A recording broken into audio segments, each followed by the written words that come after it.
Oke, assalamualaikum telur. Gimana kabar hari ini? Semoga baik-baik saja.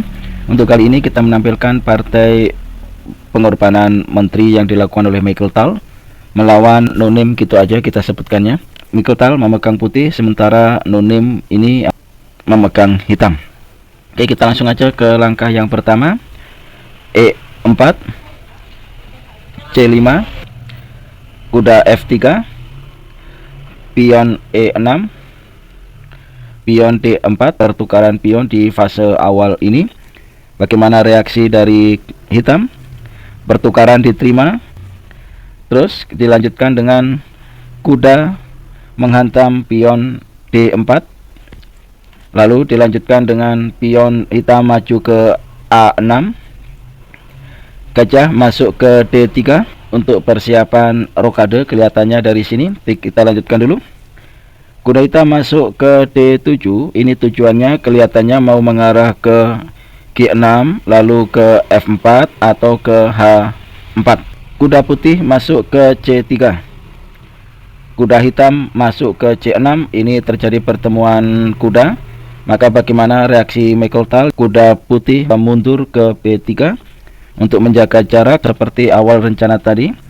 Kuda hitam pindah ke G6 untuk memantau petak F4 dan juga H4. Kita lanjutkan lagi. Putih melakukan rokade pendek untuk mengamankan raja.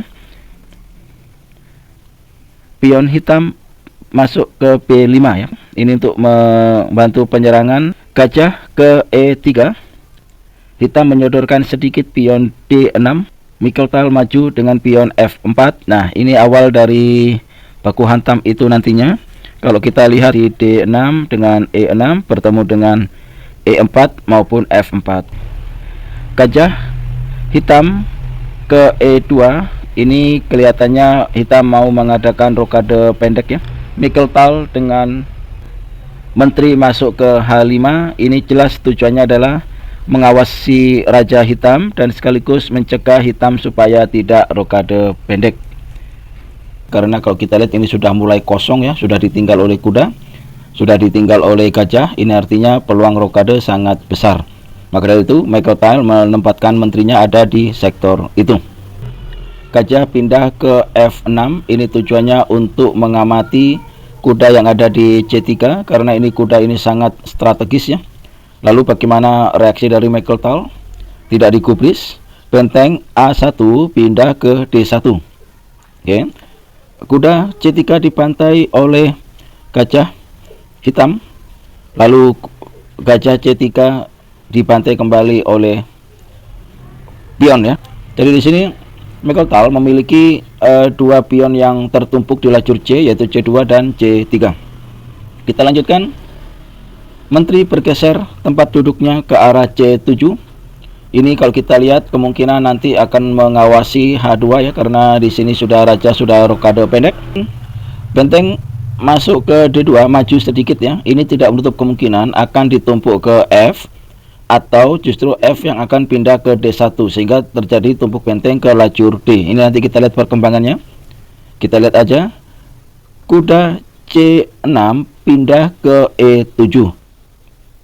Di sini ada rantai yang kuat antara kuda yang ada di E7 dengan kuda yang ada di G6. Kuda loncat ke D4 ya. Gajah hitam maju ke D7. Nah, di sini ya kalau kita lihat ini kemungkinan hitam berubah haluan. Oke, dengan pindahnya gajah hitam yang ada di lajur putih ke arah D7, ini menunjukkan raja hitam tidak menutup kemungkinan akan melakukan rokade panjang untuk menghindari intaian dari menteri putih. Ini sedikit demi sedikit manuver pasukan mulai maju. Dari F4 didorong ke F5, lalu reaksi hitam F5 dipantai oleh pion yang ada di E6, lalu pion E4 membantai pion yang ada di F5.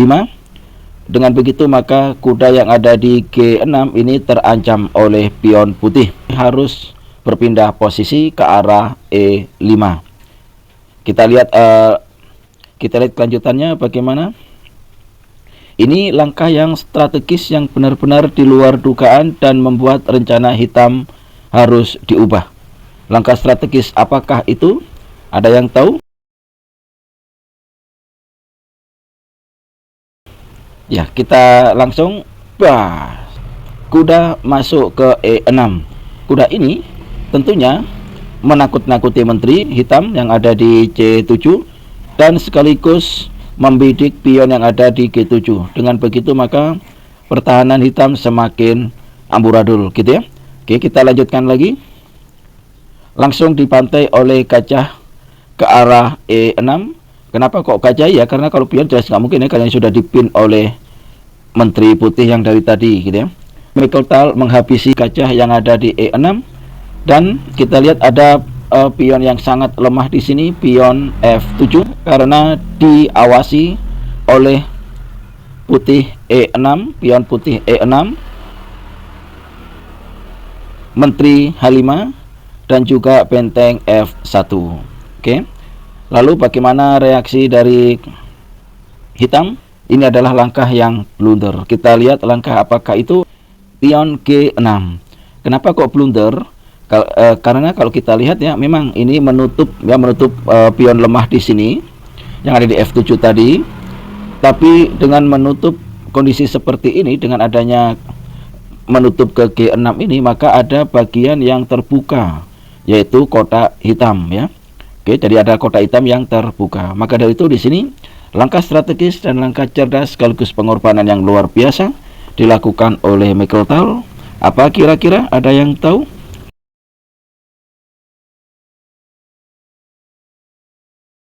Langkah itu adalah menteri menghantam kuda E5.